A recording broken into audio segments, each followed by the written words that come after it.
Okay, so time for an update on the Lotus TV. So made some progress on it today. Mainly sorted out the sound buzz that it had and a couple of other things which I'll show you. So the first thing I thought I'd do is replace all the valves in the IF, strip video, sound, all that sort of thing. So it's now got a brand new PCF 201, PCF 200, PFL 200 and PSL 86. All courtesy of the new old stock valve boxes that I have.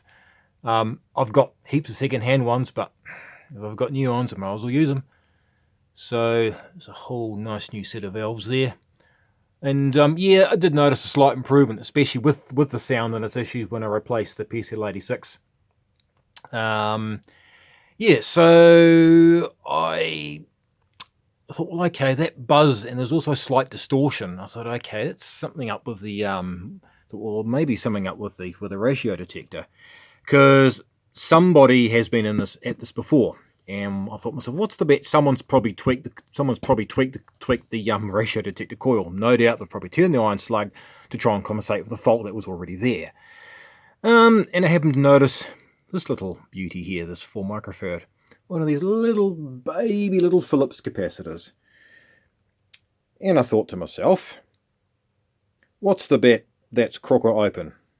Took it out, sure enough, completely open circuit. And then I happened to glance around the board and discovered, oh, there's one of these ones as well. Seems to be part of the AGC line or something to do with looks like coupling of some kind there. Once feeds back into that coil in the IF stage, must be coupling of some kind.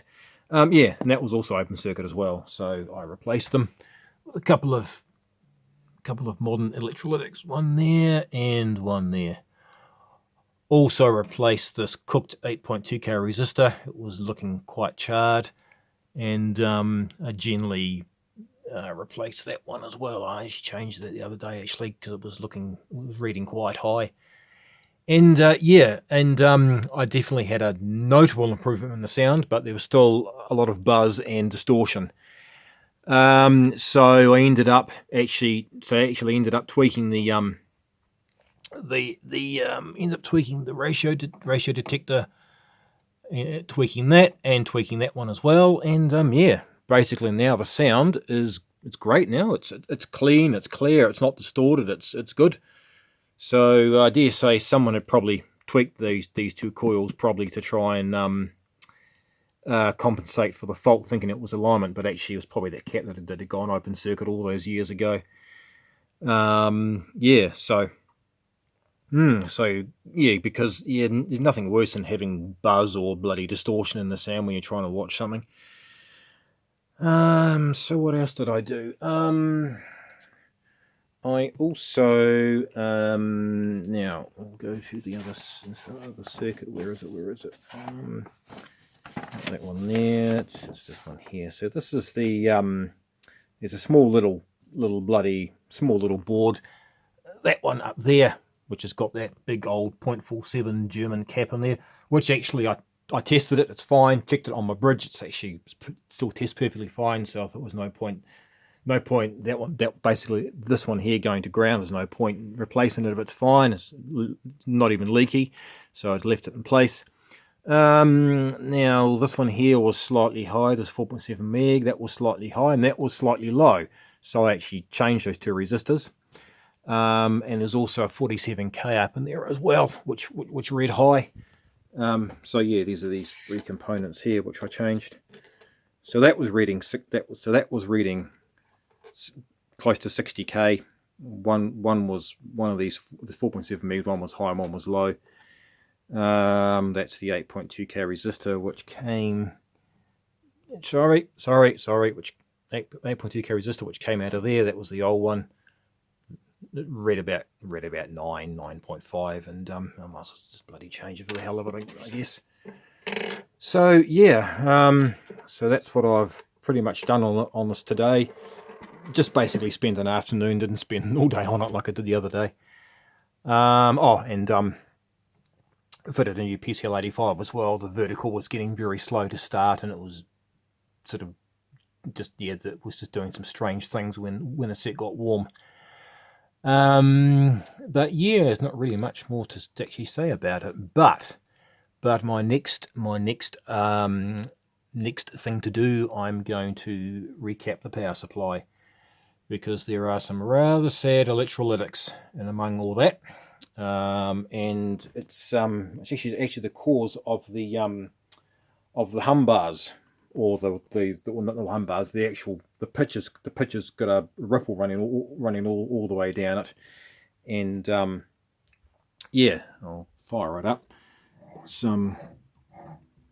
I've had to replace my DVD player. My quality S&V one finally bit the dust, so I got something as equally as crap, a Dick Smith G1928. I've got about 3 or 4 of these machines and several laser mechs and main boards and power supplies. To be honest, they're actually not a bad DVD player, because they'll read anything in there, and they're cheap and nasty. And this is what I use for my RF modulator. So I've got the AV out from the DVD player, feeding into the AV on this old HS411, which no longer actually plays tapes, but it basically works as perfectly as an RF modulator. Yeah, so these machines are pretty good. Hang on, I'll just have to turn the sound down on here, because otherwise my test pattern music will get flagged as copyright, and then I'll get in the shit. Okay, right, so press play.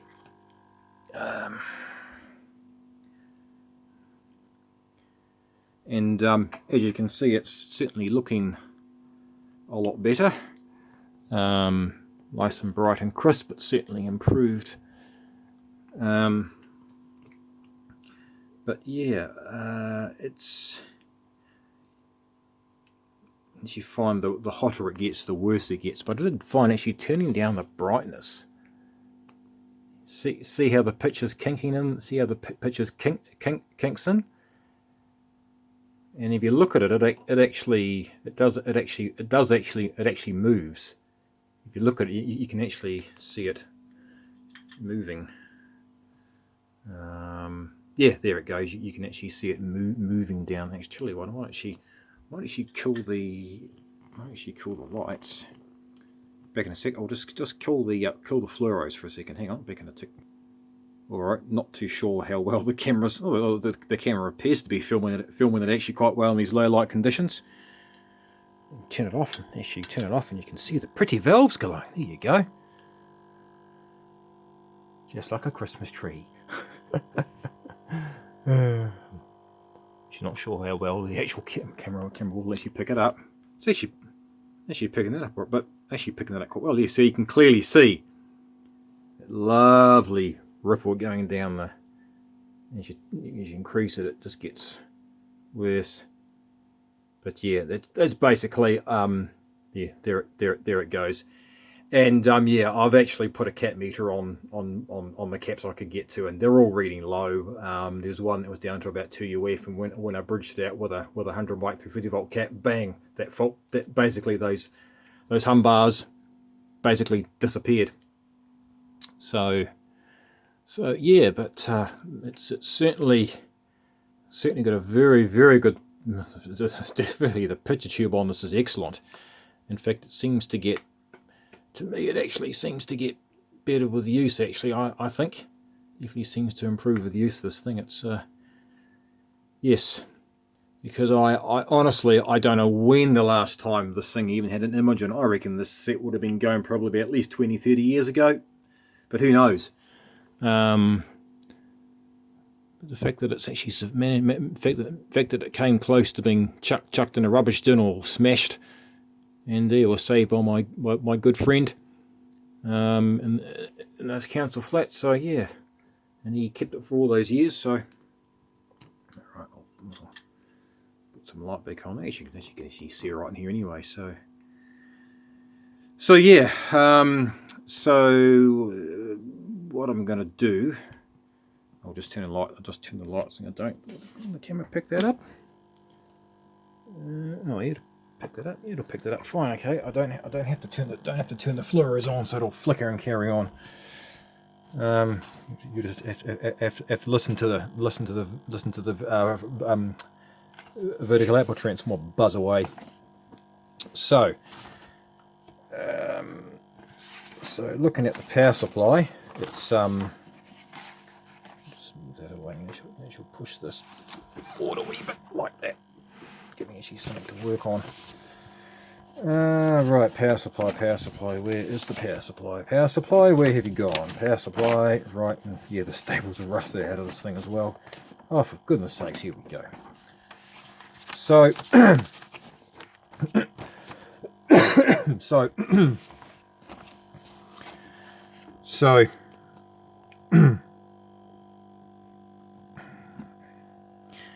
so yeah, fairly conventional power supply here. As you can see, there's quite a number of capacitors in this power supply. It's basically a halfway rectification, using several capacitors to smooth the supply line.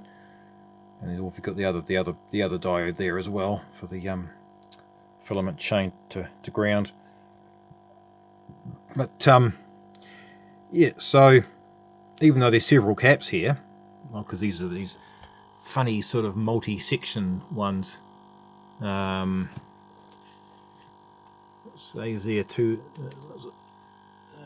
It's got the 225, 50, 100. So there are 4-section filter capacitor. So what I was thinking is for the for those two, a 220 mic capacitor will be fine. For those 200, use a 470. For those 250s, just use a 100. You know, and I've got like 22400 volt CAN type electrolytics. I've got enough caps to actually get this thing going. To get this thing going properly. I've got enough capacitors to recap the power supply quite easily. And you know, there's a ton of room. There's a ton of room down in there too. So you know, I can, you know, there's enough room to put tag strips, and I can probably actually, what I was thinking too actually as well, could easily, very easily, you know, I could put the 470 there and the 220 there, and then just wire the other ones on tag strips in behind there, and just reroute the wiring and those lovely 5-watt resistors that all 3 and 5 resistors that all get stinking hot, and then basically move those around so that it keeps the heat away.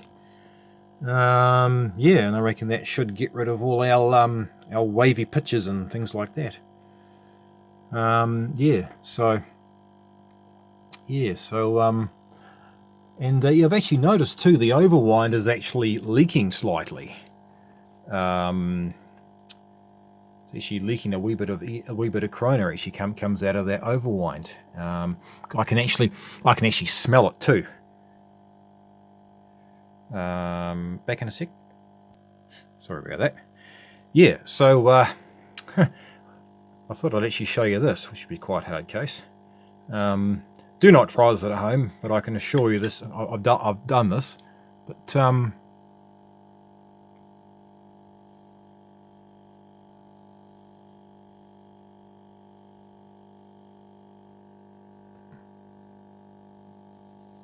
see that there?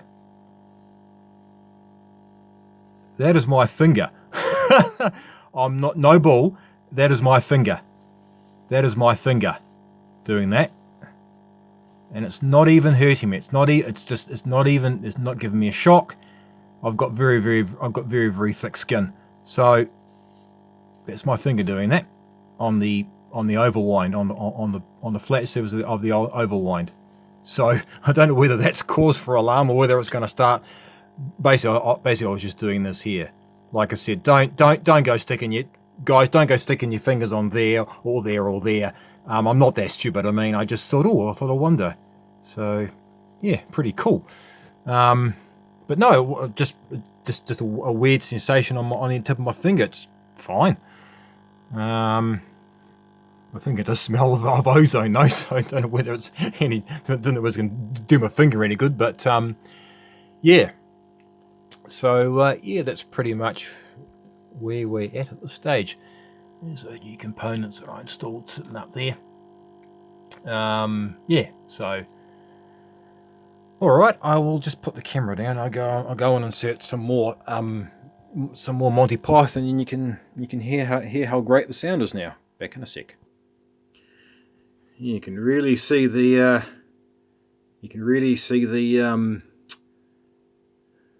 old AC ripple, AC content. You can definitely see the AC content in that picture now. Obviously, as the cap heats up, it gets more leaky, becomes less effective as those lovely Phillips 5-watt resistors bake all that dried out blooming electrolyte and foil in there. Let's see if I turn it down even more. Look at that! You just like it almost sort of stops.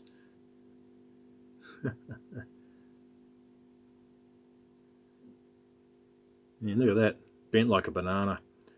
Right, time to put some footage on. Back in a sec. And just to finish off, here is a bit of Monty Python with nice, clean, clear sound. In 1943, a group of British Army officers working deep behind enemy lines carried out one of the most dangerous and heroic raids in the history of warfare. But that's as maybe. And now... Come in. What do you want? I'd like to leave the army, please, sir. Good heavens, man, why? It's dangerous. What? There are people with guns out there, sir. What? Real guns, sir, not proper ones, sir, not toy ones, they're proper ones, sir. They've all got them. All of them, sir. And some of them have got tanks. Watkins, they are on our side. As you can hear, the sound is 100% better than what it was. Watkins, you've only been in the army a day. I know, sir, but people get killed. Properly dead, sir. No Barney cross fingers, sir. The bloke was telling me, if you're in the army and there's a war, you have to go and fight. That's true. Well, I mean, blimey, if it was a big war, somebody could be hurt. Watkins, why did you join the army? For the water skiing and for the travel, sir. Not for the killing, sir. I asked them to put it on my form, sir. No killing. Watkins, are you a pacifist? No, sir, I'm not a pacifist, sir. I'm a coward. That's a very silly line. Sit down. Yes, sir, silly, sir. Awfully bad. Two civilian gentlemen to see you, sir. Show them in, please, Sergeant. Mr. Dino Peccori and Mr. Luigi Peccori. Morning, Colonel. Morning, gentlemen. Now, what can I do for you? You've got a nice army base there, Colonel. Yes? We wouldn't want anything to happen to it. What? No, what my brother means is it would be a shame if Oh, sorry, Colonel. Well, don't worry about that, but please do sit down. no, we prefer to stand, thank you, Colonel. All right, but what do you want? What do we want? Very good, Colonel. That was a joker, Luigi. Explain it to the Colonel, Dino. How many tanks you got, Colonel? About 500 altogether. 500, You ought to be careful, Colonel. We are careful. Extremely careful. Because things break, don't they? Break? Well, everything breaks, doesn't it, Colonel? Oh, there. Oh, I see my brother's clumsy, Colonel. When he gets unhappy, he breaks things. Like, say, he don't feel the army's playing fair by him. He may start breaking things, Colonel. Well, what is all this about? How many men you got here, Colonel? Oh, 7,000 infantry, 600 artillery, and 2 divisions of paratroops. Paratroops, Dino. Oh, be a shame if someone was to set fire to them. Set fire to them? Fires happen, Colonel. And burn. Look, what is all this about? My brother and I got a little proposition for you, Colonel. God save you a lot of bother. I mean, you're doing all right here, aren't you, Colonel? But suppose some of your tanks was to get broken and the troops started getting Right. lost. My camera is about to run out of space, so I think I will just call it quits there. Thanks for watching, and yeah, stay tuned for a further update.